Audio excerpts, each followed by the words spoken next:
மனுஷகுமாரன் எதற்காக வந்தார்? கேள்வியும் பதிலும். மனுஷகுமாரன் எதற்காக வந்தார்? நம்மை ரட்சிக்க வந்தார், பாவங்களை மன்னிக்க வந்தார், அல்லது உயிர் தெழுந்த வல்லமையை காண்பிக்க. எதுக்காக வந்தார்? மரணத்தை ஜெயிக்க வந்தார். இதெல்லாம் வந்துட்டு எல்கேஜி ஸ்டூடெண்ட்ஸ். எந்த ஸ்டூடெண்ட்டு? பால்வாடி, எல்கேஜி, இவங்க தான் இந்த லெவலில் இருப்பாங்க. ஒரு டிகிரி ஹோல்டர்ஸ்லாம் வசனம் சொல்லணும். என்ன சொல்லணும்? ஆமாம், வசனம் தெரியலன்னா நீங்களாம் ஸ்கூல் பிள்ளைங்க தான். எல்கேஜி யூகேஜி தான். லூக்கா 19ஆம் அதிகாரம் 10வது எடுத்து வாசிக்க முடியாது கேட்டு. Look chapter 19 word number 10. லூக்கா 19:10.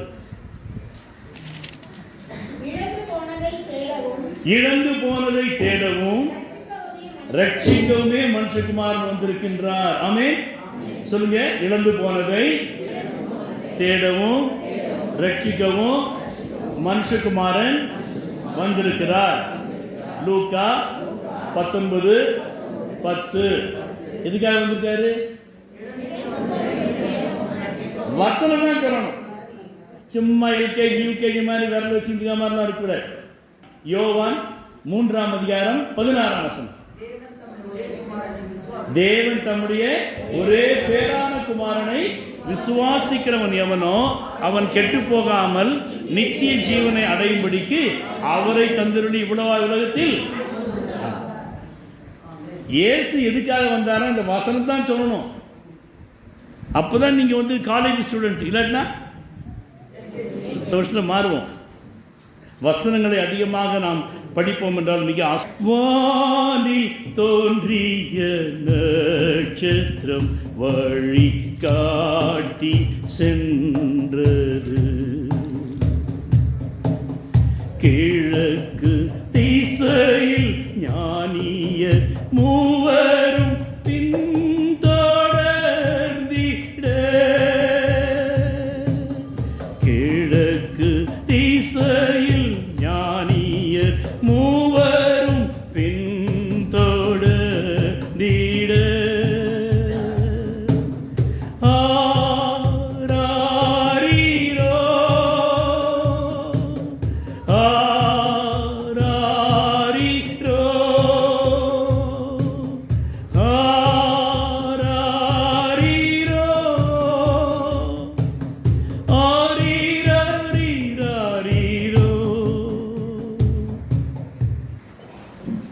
இழந்து போனதை தேடவும் ரட்சிக்கவும் மனுஷகுமாரன் வந்திருக்கிறார் என்று ஆண்டவராகிய இயேசு கிறிஸ்துவின் ஊழியத்தை குறித்து டாக்டர் லூக் அவர்கள் சொல்லுகிறதை இங்கே நாம் பார்க்கின்றோம். மனுஷகுமாரன் 2 காரியங்களுக்காக வந்திருக்கின்றார். For the two purpose the Son of Man came into the world. One is which is you lost in your life. என்னென்ன காரியங்களை நீ இழந்து விட்டாயோ அவைகளை பெற்றுக்கொள்ளும்படியாகவே நீ என் ஆண்டவர் இந்த உலகத்திலே மனுஷகுமாரனாக வந்தார். இரண்டாவதாக தேவன் நம்மேல் வைத்தபடியினாலே தம்முடைய குமாரனையே அங்கு நமக்கு அன்பளிப்பாக தேவனாய் கர்த்தர் கொடுத்திருக்கின்றார். எனவே இந்த வசனத்தின் பிரகாரமாக என் ஆண்டவராய் இயேசு வந்ததற்கான காரணம் இழந்து போனதை தேடவும் ரட்சிக்கவே. உன்னுடைய வாழ்க்கையில் என்னென்ன காரியங்களை இழந்து போனாயோ அதையெல்லாம் நாம் தேட வேண்டாம். என் ஆண்டவராய் இயேசு மனுஷகுமாரனாக இந்த உலகத்தில் அவதரித்து அவர் தேடி அதை நமக்கு கொடுக்கும்படியாய் வந்திருக்கின்றார். ஆமென். எனவே யார் யார் தேடினார்கள், எந்தெந்த சூழ்நிலையிலே தேடினார்கள், நாம் என்ன தேட வேண்டும் என்று இன்றைக்கு நாம் சிந்திக்க போகிறோம். முதலாவதாக சாஸ்திரிகள் தேடினார்கள், சொல்லுவோம். இரண்டாவதாக ஏரோது ராஜா தேடினார். மூன்றாவதாக மேய்ப்பர்கள் தேடினார்கள். நான் என்ன தேடிக்கொண்டிருக்கிறேன்? இழந்து போனது என்று சொல்லுகின்ற வழியில நம்மிடத்தில் ஏற்கனவே இருந்த பொருளை நாம் இழந்து விட்டோம், தவற விட்டு விட்டோம். தொலைத்து விட்டோம். எந்த சூழ்நிலையிலே நாம் எதை இழந்தாலும் என் ஆண்டவராய் இயேசு வந்து, நீ தேட வேண்டாம், நீ கஷ்டப்பட வேண்டாம், நீங்க உபத்திரவப்பட வேண்டாம், நானே வந்து தேடி உங்களுக்கு கொடுக்கும்படியாக நான் மனுஷகுமாரனாக வந்திருக்கிறேன் என்று சொல்லுகின்றார். அல்லேலூயா. எனவே மனுஷன் முதலாவதாக எதை இழந்து விட்டான்? ஆதியாகமம் 3ஆம் அதிகாரம் 17வது வசனம் பார்க்கின்ற வழியிலே, கீழ்ப்படியாமையினாலே தேவனுடைய உறவை மனுஷன் இழந்து விட்டான். கீழ்ப்படியாமையினால, the disobedience bring the separation from the God and man. கீழ்ப்படியாமையானது மனுஷனுக்கும் தேவனுக்கும் பிரிவினையை உண்டாக்கினது. எனவே அவனுக்கு தேவனாய் கர்த்தர் கொடுத்த ஒரு சாபம் என்ன? வருத்தத்தின் பலனை புசிக்கும்படியாக அவன் சபிக்கப்பட்டான். இன்றைக்கு நம்முடைய குடும்பத்தில், நம்முடைய தனிப்பட்ட வாழ்க்கையில, வருமானத்தில் வருத்தம் எதற்கு என்றால், தேவனுடைய சாபத்தை நாம் பெற்றபடினால. The disobedience bring the curse. அந்த கீழ்ப்படியாமை நமக்கு சாபத்தை கொண்டு வருகிறதாக காணப்படுகிறது. எனவே தேவனுடைய குமாரன் இழந்து போன தேவனுடைய உறவை புதுப்பிக்கும்படியாகவே தன்னுடைய குமாரனாகிய இயேசு கிறிஸ்துவை இந்த உலகத்திலே மனிதனாக அனுப்பினார். இழந்து போனதை தேடும்படியாகவே. அப்ப இழந்து போனதை நாம் தேட வேண்டுமானால் நீங்கள் அங்க இங்க ஓடி போய் தேட வேணாம். ஒரு மகன் அவருடைய தகப்பன் தாயும் என்ன செய்தார்களாம்? மிக அதிகமாக நேசித்தார்களாம். நேசித்து அந்த பையன் படித்து கொண்டே வந்தான். ஆனால் அவன் சபைக்கு ஒழுங்காக வரமாட்டான், சண்டே ஸ்கூலுக்கு ஒழுங்காக அட்டன் பண்ண மாட்டான். எப்போவும் வெளியில் சுற்றிருக்காங்க பாருங்க பிள்ளைங்க, இது மாதிரி தான் சுற்றிக்கினே இருப்பான். ஆனால் அந்த பேரண்ட்ஸ் ரொம்ப துக்கம், இவனை எப்படியா கடவுளுக்குள்ளே வளர்க்குறோம் என்று சொல்லி ஒரு கிறிஸ்டியன் ஹாஸ்டலில் கொண்டு போய் சேர்த்தாங்களாம். சேர்த்துட்டு அவனை போகிற நேரத்தில் அவன் கையில் ஒரு பைபிளை கொடுத்துட்டு, இதை ஒழுங்காக படிடா, இதுதான் அவனுக்கு எல்லாத்தையும் கொடுக்கும்னு சொன்னாங்களாம்.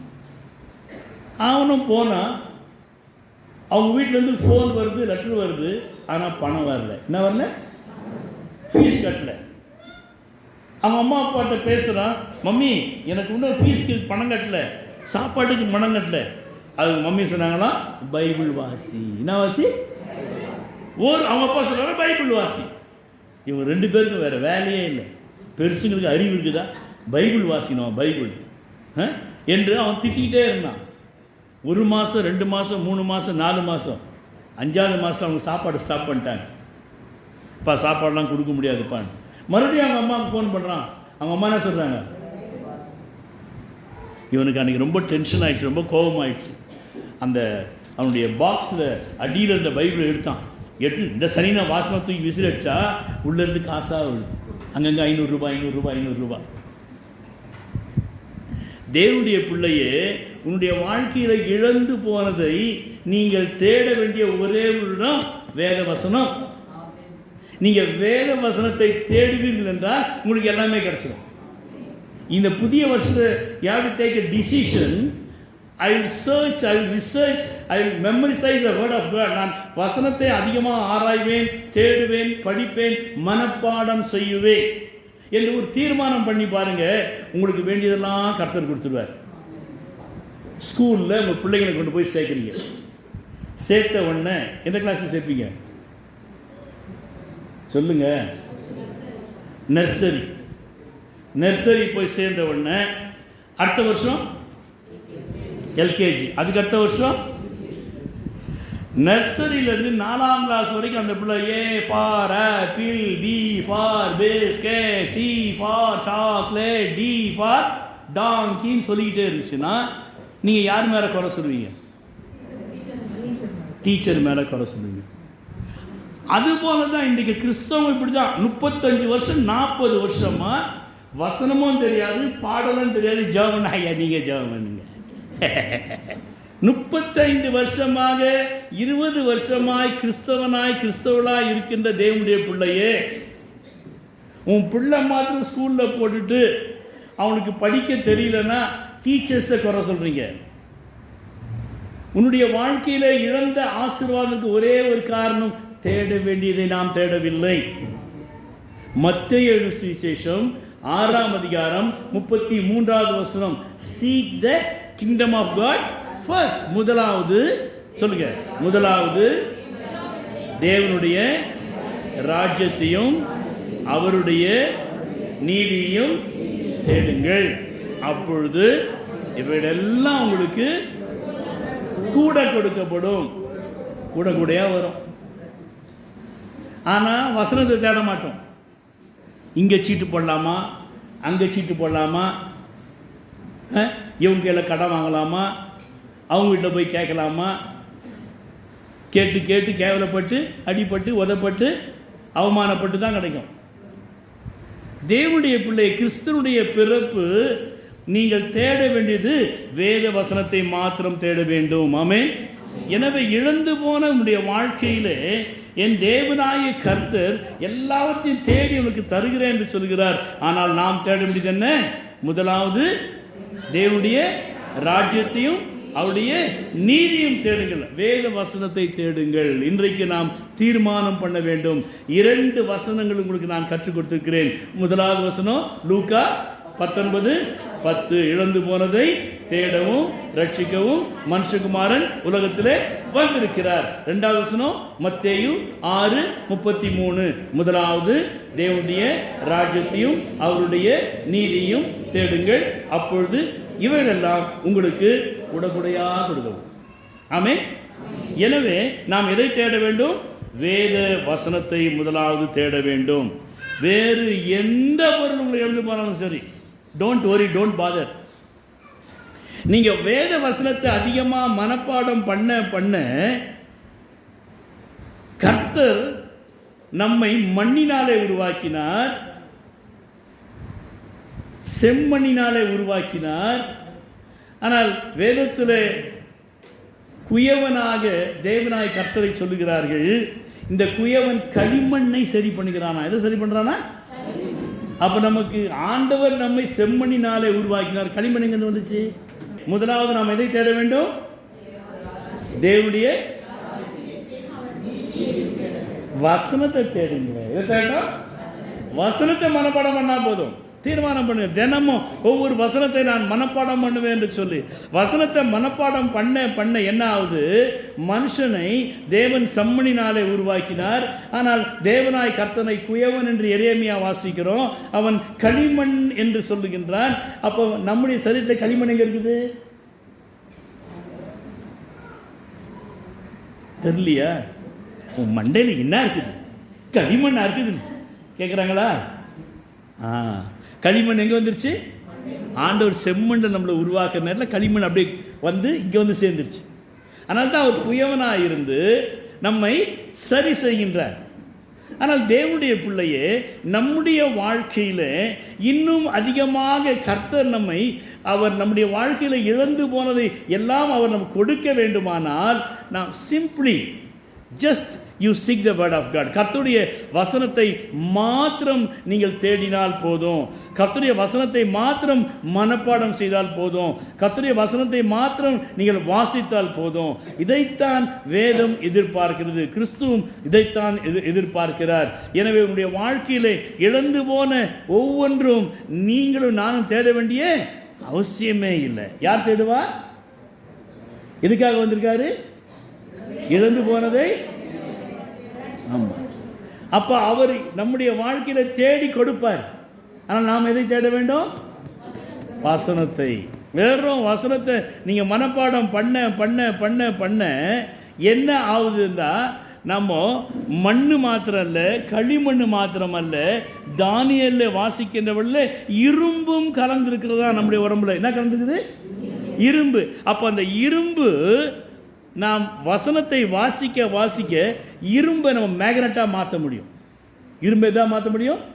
ஆமாம், காந்தகமாக மாற்ற முடியும். அதை போல் நாம் எவ்வளவு வேத வசனத்தை வாசிக்கிறோமோ அந்த அளவுக்கு நாம் காந்தகமாக அந்த மேக்னட்டாக மாறி விடுகிறோம். அப்போ உன்னுடைய வாழ்க்கையில் நீ வேத வசனம் உள்ளே இறங்க இறங்க you become the power of the magnetic power உனக்குள்ளாக கடந்து வந்து விடுகிறது. அப்பொழுது உன்னுடைய வாழ்க்கையில் இழந்து போன ஒவ்வொன்றும் அந்த காந்தம், இழந்து போன இரும்பு டடக்குன்னு வந்து ஒட்டிக்கொள்ளும். ஆமே. எனவே புதிய ஆண்டிலே ஒரு தீர்மானம் எடுப்போம். இழந்து போனதை தேடும்படியாக என் ஆண்டவர் வந்திருக்கிறார். நான் வேத வசனத்தை மாத்திரம் தேடி அதை நான் மனப்பாடம் பண்ணுகின்ற வேளை அந்த இழந்து போன ஒவ்வொன்றும் என்னை தேடி வந்துவிடும். ஆமென். இரண்டாவதாக, வான சாஸ்திரிகள் தேடினார்கள்.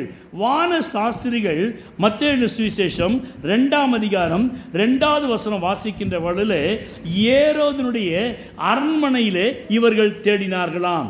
The astronomers, the searching the sky and the stars, அவர்கள் வானத்தில் இருக்கிற நட்சத்திரங்களை ஆராய்கிற ஞானவான்கள்.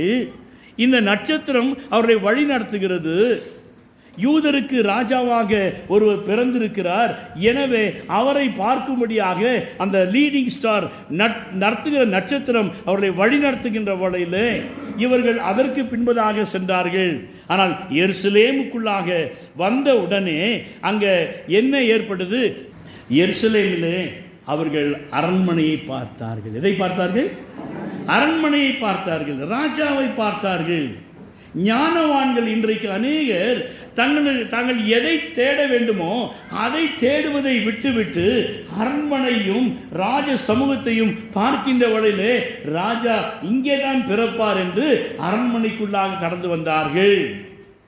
வான சாஸ்திரிகளாக ஞானவான்களாக நீங்கள் இருப்பீர்கள் என்றால் உங்களை நடத்தக்கூடிய நீங்கள் தேடிக்கொண்டிருக்கிற ஒரு நட்சத்திரம் உங்களுக்கு முன்பதாக கடந்து சென்று கொண்டிருக்கிறது. You have to follow the star only, not the king's palace. உங்களுடைய போகிற வழியிலே ராஜாக்களை பார்க்கலாம், அரண்மனையை பார்க்கலாம், அழகை பார்க்கலாம், செல்வத்தை பார்க்கலாம், உயர்ந்த காரியங்களை நீங்கள் பார்க்கலாம் தேவனுடைய பிள்ளைகளே. ஆனால் இவைகளை பார்த்து உங்களை நடத்துகிற நட்சத்திரத்தை விட்டுவிடுவீர்கள் என்றால் உங்களுடைய வாழ்க்கையிலே இழந்ததற்கான காரணத்தை நீங்கள் தெரிந்து கொள்வீர்கள். இன்றைக்கு அநேகருடைய வாழ்க்கையில் இழந்து போனது காரணம் என்ன? தேட வேண்டியதை தேடவில்லை. கிறிஸ்மஸ் வந்தாச்சு, அப்புறம் கிறிஸ்மஸ் வந்தாச்சு, பாட்டில் திறந்தாச்சு. இதுதான் நீ கிறிஸ்மஸ். கிறிஸ்மஸ் வந்தாச்சு, ஆமாம், இன்னைக்கு ஒரு நாளாக பிடிக்காம இருங்களேன். இதில் ஃபேமிலியாக டிச் ஃபேமிலியாக கொஞ்சம் ஒரு வசனம் மனப்பாடம் பண்ணுங்க. உங்களுடைய இன்றைக்கு அநேகருடைய வாழ்க்கையில் எதை தேட வேண்டுமோ அதை தேடுவதில்லை. ஞானவான்கள், வான சாஸ்திரிகள் ஞானவான்கள், அவர்கள் நட்சத்திரத்தை பார்த்தார்கள். எல்லாரும் கண்ணுக்கு தெரியும் நட்சத்திரம் இல்லைங்க, தட் இஸ் so far. அவர்களுக்குரிய கருவிகளினாலே தான் அதை பார்க்க முடியும். லீடிங் ஸ்டார் நடத்துகிற ஒரு நட்சத்திரம். ஆனால் அதை பார்த்து கொண்டே வந்தவர்கள் எருசலேமுக்குள்ளாக வந்து அரண்மனையை பார்த்தார்கள், ராஜாவை பார்த்தார்கள், ஆடம்பரத்தை கண்டார்கள், நடத்துகிற நட்சத்திரத்தை விட்டு விட்டார்கள். இன்றைக்கு அநேகருடைய வாழ்க்கையில் ஆடம்பரம் தான், அது பண்டிகையாக காணப்படுகிறது. நல்லது, அவைகள் வேண்டாம் என்று சொல்லவில்லை. ஆனால் அவைகள் மத்தியிலே உங்களையும் என்னையும் நடத்தக்கூடிய ஒரு நட்சத்திரம் உண்டு. The book of Numbers chapter 24 verse number 17, எண்ணாகமம் 24ஆம் அதிகாரம் 17வது வசனம் வாசிக்கின்ற வழியிலே யாக்கோபிலே இருந்து ஒரு நட்சத்திரம் உதிக்கும். எங்கிருந்து உதிக்குமா? யாக்கோபுனா யாரு? யாக்கோபு யாரு?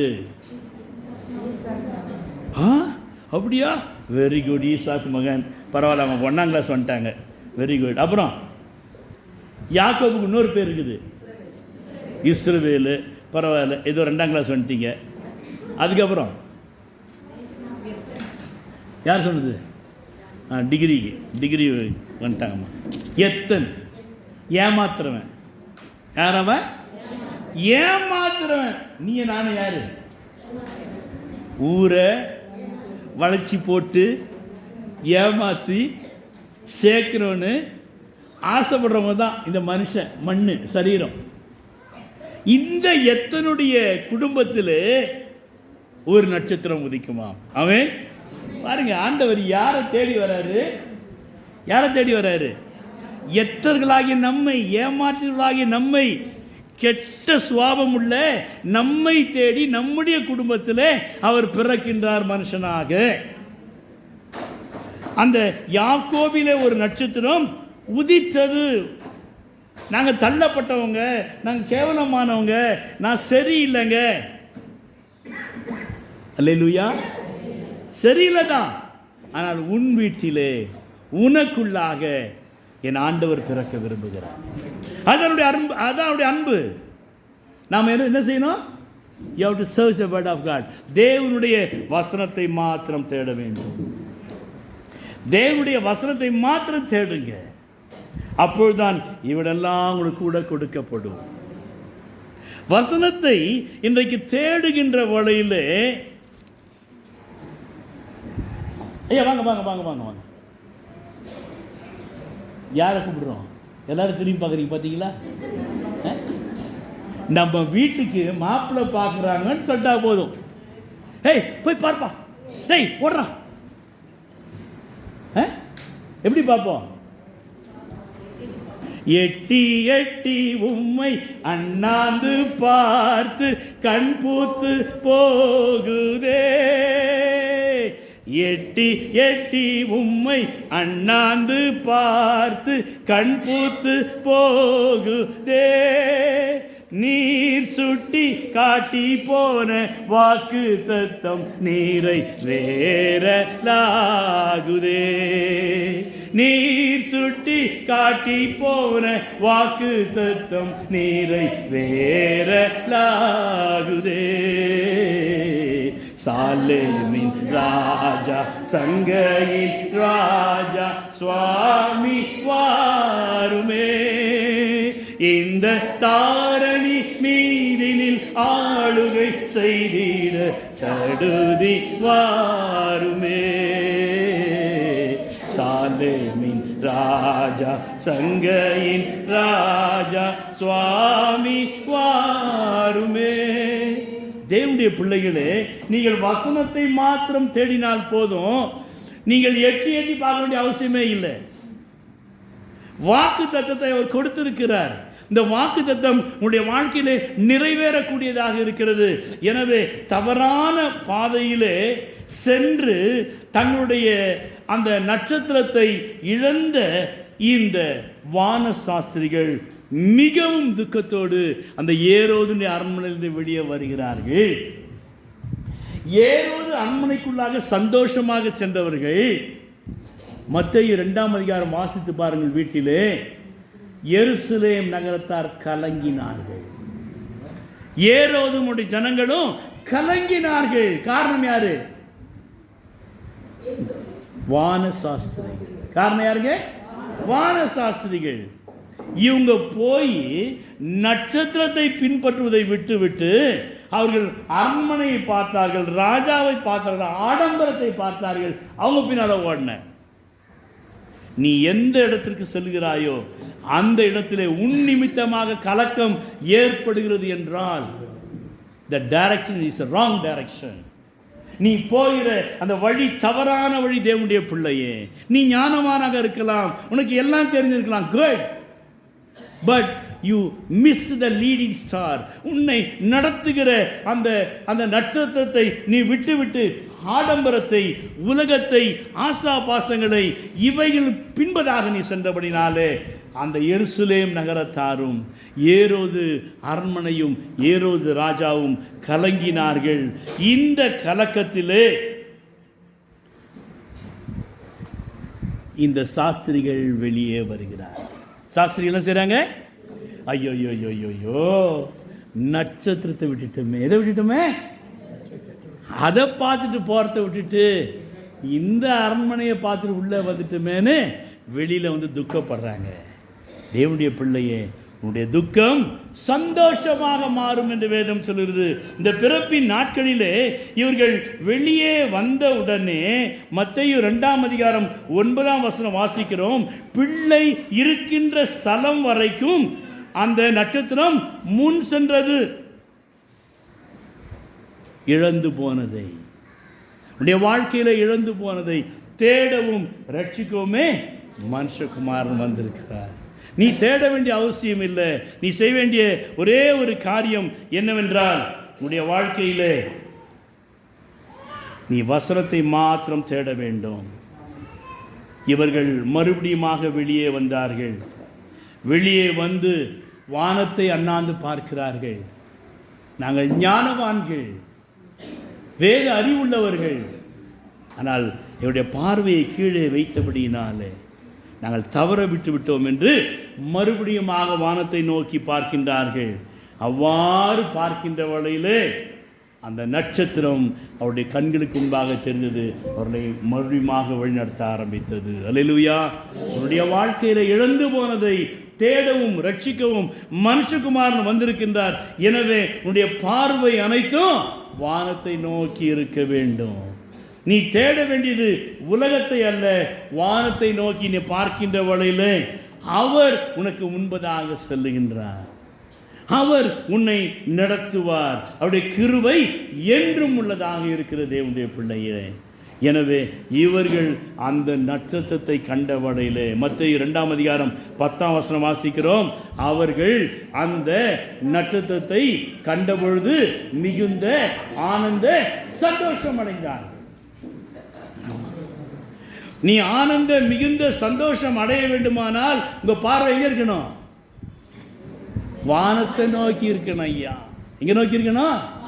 கண்களை ஏறெடுப்பே மாமேரும் நேராயின் கண்களை ஏறெடுப்பே விண்மண் உண்டாக்கிய வித்தகரிடமிருந்து விண்மண் உண்டாக்கிய வித்தகரிடமிருந்து எண்ணில்லா ஒத்தாசை என்றனுக்கே வரும் கண்களை ஏறெடுப்பே. அங்க ஏறெடுத்தீங்கன்னாவோ காலை தள்ளாட விட்டார் ஊரங்காது காப்பவர் தானை தள்ளாட விட்டார். உடைய கால் தள்ளாட விட்டாதபடிக்கு உடைய வாழ்க்கை நடக்க வேண்டுமானால் தேவனுடைய பிள்ளையே இங்கே அங்கேயும் தேடாத, என் ஆண்டவனுக்கு தேடி கொடுக்கும்படியாக அவர் மனித அவதாரம் எடுத்தார், மனுஷகுமாரன் ஆனார். நீ தேட வேண்டியது வானத்தில் இருக்கிற கர்த்தருடைய வார்த்தையாகிய வாக்குத்தத்தங்களை. ஆமென். இப்பொழுது ஏரோதும் தேட ஆரம்பிக்கின்றான். யார் தேடுறதுங்க? ஏரோது ராஜா இந்த நட்சத்திரத்தை தேடுகிறான். எதற்காக தேடுவான்? இந்த ராஜா பிறந்திருக்கிறாரு, அவர் என்ன செய்யணும்? கொன்று விடவன். இன்னொரு ராஜாவா? நான் இருக்கிற இடத்துல இன்னொரு ராஜாவா என்று இவன் இந்த யூதருக்கு ராஜாவை பிறந்திருக்கிற கிறிஸ்துவை கொல்ல வேண்டும் என்று முயற்சி எடுக்கின்றான். இன்றைக்கு அநேகருடைய வாழ்க்கையில இப்படித்தான் இருக்கிறது. காட்டில் ஒரு சிங்கம் என்ன செஞ்சுதான்? எல்லா மிருகத்தையும் அடிச்சு அடிச்சு சாப்பிட்டுக்கிட்டே இருந்துச்சான். எல்லா மிருகமும் என்ன செஞ்சுங்க? அழுதுகிட்டே இருந்துச்சான். அப்போ நரி சொல்லிச்சான், நீ கவலைப்படாதீங்க, நான் என்ன செஞ்சிடறேன், அந்த ராஜாவை அந்த சிங்கத்தை கொண்டு போட்டுறேன்னுச்சான். நரி கொல்ல முடியுமா? ஆனால் எல்லா மிருகமும் சிரிச்சுதான். அப்போ இந்த நரி சொல்லிச்சான், நான் அந்த சிங்கத்தை கொண்டுட்டேன்னா என்ன ராஜாவாக எடுத்துக்கொள்வீங்களா? இன்னும் சிரிப்பு இதுங்களுக்கு. இன்னைக்கு இப்படி தான் அநேகர் சிரிச்சுக்கிட்டே இருக்கிறோம். நம்ம இந்த நரி என்ன செஞ்சுதான்? சிங்கத்துக்கிட்ட போச்சான் தைரியமாக. போயிட்டு ராஜா ராஜா அப்படி சொல்லுங்க, அந்த சொல்லுற ஒரு ஸ்டைல். ராஜா ராஜா உங்களுக்கு தெரியுமா இந்த காட்டில் இன்னொரு ராஜா வந்தாச்சு. அது கோபம். இன்னொரு ராஜாவா? ஆமா ராஜா, நாங்களாம் பார்த்து ரொம்ப பயப்படுறோம். நீங்கள் தான் எங்கள் பழைய ராஜா. ஒரு நாளைக்கு ஒருத்தரை கூப்பிட்டு நீங்கள் சாப்பிட வைக்கிறீங்க. ஆனால் இது பார்க்கறதுலாம் அடிக்குது ராஜா.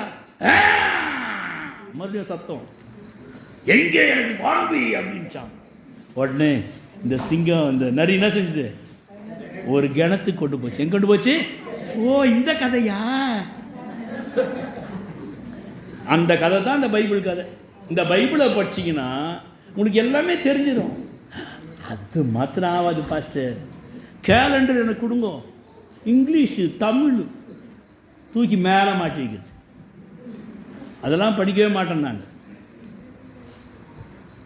இந்த நரிய போல ஞானவான்களாக இருக்க வேண்டுமானால் வேத வசனத்தை வாசிக்கணும். எப்படிய பிள்ளை வேத வசனத்தை வாசிக்க. இந்த ராஜா அந்த ராஜாவை, இஸ்ரவேலின் ராஜாவை கொலை செய்யும்படியாக அவன் என்ன செய்கிறான்? கிறிஸ்துவானவர் எங்கே பிறப்பார் என்று மத்தேயு 2:4 பிரதான ஆசாரியரிடத்திலே, வேத பாரத்திலே அவன் தேடுகிறான். இவங்க தேடுறாங்க, தீர்க்க தரிசனத்தை தேடினார்கள். மீகா 5ஆம் அதிகாரம் 2வது வசனம் வாசிக்கின்ற வழியிலே அந்த இடத்துல எருசலேமிலே, யூதேயாவில் உள்ள பெத்லகேமிலே என் ஆண்டவராகிய இயேசு ஆயிரங்களுக்குள்ளே, எவ்வளவுக்குள்ள? அப்போ பெத்லகேம் அந்த நாட்களில் இந்த பெத்லகேம் என்கிற கிராமம் கிட்டத்தட்ட 1000 கிராமங்களுக்கு மேலே இருந்துச்சான். அதுதான் இந்த ராஜா தேடுறாரு, நீங்கள் போய் தேடி கண்டுபிடிச்சி எங்களுக்கு சொல்லுங்கன்னு. 1000 கிராமத்துக்கு பேர் என்ன பேருங்க? பெத்லகேம்.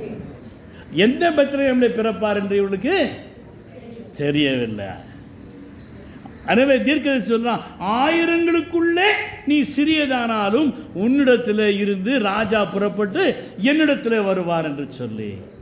தேவனுடைய பிள்ளைகளே, நீங்களும் நானும் இந்த ஆயிரங்களுக்குள்ளே சிறிதான பெத்லகேமை போல இருக்கலாம். நான் சின்ன மனுஷையா, என் குடும்பம் சின்னதியா, எனக்கு வாழ்க்கை சரியில்லை, என் வாழ்க்கையை தொலைச்சிட்டேன், என்கிட்ட யாரும் பேச மாட்டாங்க, எனக்கு யாரும் எதுவும் செய்ய மாட்டாங்க என்று என்னென்ன காரியங்களை நீ யோசித்து தள்ளப்பட்டவனாக இருக்கிறாயோ, உன்னிலே என் ஆண்டவராகிய இயேசு பிறக்கப் போகின்றார். ஆமென். அதற்கு நாம் செய்ய வேண்டியது தேவனுடைய வசனத்தை தேட வேண்டும். அந்த நட்சத்திர காலத்தை திட்டமாக விசாரித்தார்கள் தேவனுடைய பிள்ளைகளை. 2ஆம் அதிகாரம் 7ஆம் வசனம் மத்தேயுவில் வாசிக்கிறோம். அதை போல வேத வசனத்தை நீங்கள் தேடி தேடி தேடி தேடி வாசித்து பாருங்கள். நீங்கள் இழந்து போன எல்லாவற்றையும் என் ஆண்டவர் தேடி கொடுத்து விடுவார்.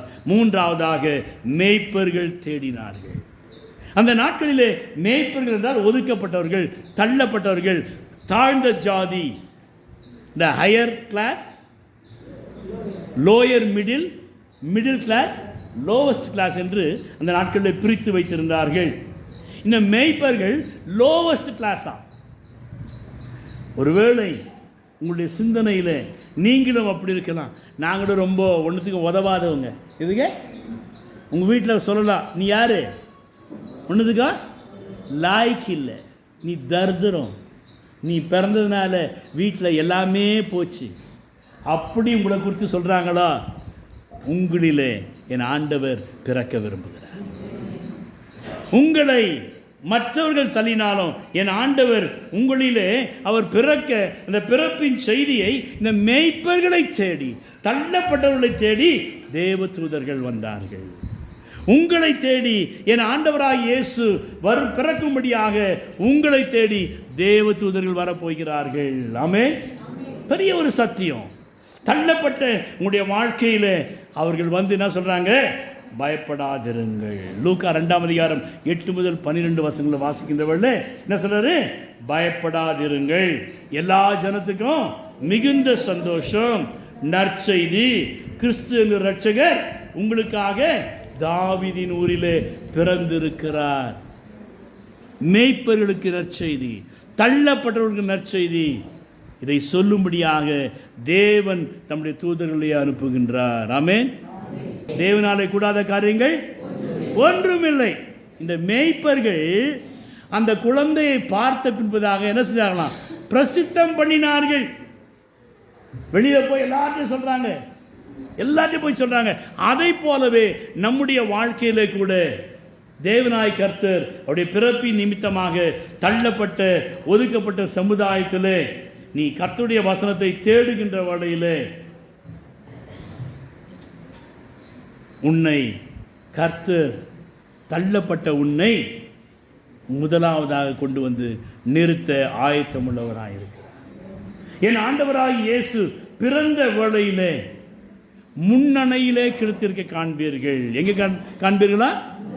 முன்னணையிலே. முன்னணை என்பது கழுதைகள், ஆடு மாடுகள் தீவனம் வைக்கிற ஒரு இடம். அந்த அந்த தொட்டில் மாதிரி இருக்கும், அதில் தான் தீனி போட்டு வைப்பாங்க. அதில் இந்த குழந்தையை கிடத்திருக்க கண்டார்களாம். அந்த ஆடு மாடுகளுக்காக துணி வச்சிருப்பாங்க, ராப்பிங் கிளாத் என்று சொல்லுவாங்க, அதை சுத்தம் பண்ணுகிற துணி. அந்த துணியிலே என் ஆண்டவராகிய இயேசு பொதிந்து வைத்திருந்தார். அதான் பாட்டுனா பாடுறோம், கந்தை துணியோ கர்த்தருக்கு, புது துணியோ எனக்கு. எப்படி? கந்தை துணியோ கர்த்தருக்கு, புது துணியோ. இது எந்த விதத்தில் நியாயம்? அவருக்கு கந்த துணி, எனக்கும் கந்த துணி தான். மற்றவங்களுக்கு தான் என்ன செய்யணும்? புது துணியை கொடுக்கணும். தீர்மானம் எடுங்க. இனி ஒரு புடவை வாங்க மாட்டேன். ஆமாம் பாஸ்டர், நான் கூட கிறிஸ்மஸ்க்கு நியூ இயர்க்கு 2 புடவை வாங்க. நான் கிறிஸ்மஸ்க்கு நியூ இயர்க்கு சொல்லலைங்க. ஒரு புடவை உங்களுக்கு. அப்போ உங்கள் புடவை 5000 ரூபாய், அந்த புடவை 50 ரூபாவா? ஆமாம் ஆமாம். என்ன, எதை வாங்கினாலும் ஒரே வரையில் 2 வாங்கணும். ஒன்று உங்களுக்கு. பாஸ்டர் அவங்களாம் அதெல்லாம் கட்ட மாட்டாங்க, விற்றுருவாங்க. போட்டுமே, அவங்களுக்கு ஒரு ஆசீர்வாதமாக இருக்குமே. அவருடைய பிறப்பிலே தள்ளப்பட்டவர்கள் தான் முதலிடம் கொடுத்தார் ஆண்டவர். நான் தள்ளப்பட்டவன் என்று நீ சொல்லுகிறாயோ, நீ தள்ளப்பட்ட உனக்கு ஆண்டவர் பிறப்பிலே முதலிடம் கொடுக்கிறார். கந்தை துணியிலே இருந்த உன்னுடைய வாழ்க்கையை சிறந்த துணிகளை உடுத்தும்படியாக கர்த்தர் உன்னை அலங்கரித்திருக்கிறார். உன்னுடைய வாழ்க்கையில இழந்து போறதை தேடும்படியாகவே இந்த மனுஷகுமாரன் வந்திருக்கிறார். தேவனுடைய பிள்ளையே, எனவே இந்த நாளிலே நீ யாரை தேட வேண்டும்? யார் மேலே எரிச்சலா இருக்கியோ, யார்கிட்ட பேசாமல் இருக்கியோ, யாரை பார்த்து முறுக்குறியோ, அவங்கள போய் பார்த்து அவங்களுக்கு என்ன கொடுங்க? முறுக்கு கொடுங்க, கல்கலா கொடுங்க, கேக்கு கொடுங்க, ஸ்வீட் கொடுங்க, முடிஞ்சால் புது துணியை கொடுங்க. அதுக்கப்புறம் அவங்க முறுக்குவாங்க, உங்களுக்கு ஜாங்கிரி கொடுப்பாங்க. நீங்கள் முறுக்கு கொடுத்தீங்கன்னா உங்களுக்கு என்ன கொடுப்பாங்க? இயேசு உன்னிலே பிறந்திருப்பார் என்றார். உன்னுடைய வாழ்க்கையில் இழந்து போன உறவுகள், நட்புகள், புரிந்து போன காரியங்கள் எல்லாவற்றையும் என் ஆண்டவராவுடைய பிறப்பின் நிமித்தமாக தேடி கொண்டு வந்து கொடுத்து உன்னை மணவாளனாக கிறிஸ்து மணவாட்டியாக அலங்கரிக்க விரும்புகிறார். அவர் உன்னை அலங்கரிக்க வேண்டுமானால் இன்றைக்கு நீ தீர்மானம் பண்ணு, இழந்து போனதை நான் தேடுவேன். இழந்து போனது என்ன? வேத வசனத்தை நான் தேடுவேன், வேத வசனத்தை மனப்பாடம் பண்ணுவேன். எனவே இழந்து போனாய், தூரமாய் இருக்கிறாய், மறுபடியுமாய் கிட்டே வருவோம். போதும், எல்கேஜியில் யூகேஜியில் உட்கார்ந்தது போதும். நம்முடைய படிப்பிலே நாம் ஞானவான்களாக மாறி நாம் வேத வசனத்திலே அதிகமாக கருத்துடையவர்களாக இருக்கின்ற வழியில் கிறிஸ்து உன்னிலே பிறக்கிறார். நீ காந்தமாக மாறுகிறாய். எழுந்து போன அனைத்தும் உன்னை தேடி வரும். இந்த கிருபையிலே கர்த்தர் தரும்படியாக நாம் எழுந்து நிற்போம். கண்களை மூடி கர்த்தரை நோக்கி நாம் பார்ப்போம். தூரம் திரிந்த சீயோனே, உன்னை தூக்கி எடுத்து கரத்தில் ஏந்தி, தூரம் திரிந்த சீயோனே, ஆரங்கள் ஊட்டிய லங்கரித்து உன்னை வாட்டி ஆக்கினதோ என்னை, ஆரங்கள் ஊட்டிய லங்கரித்து உன்னை மனவாட்டி ஆக்கினதோ என்னை தந்தானே துதிப்போ.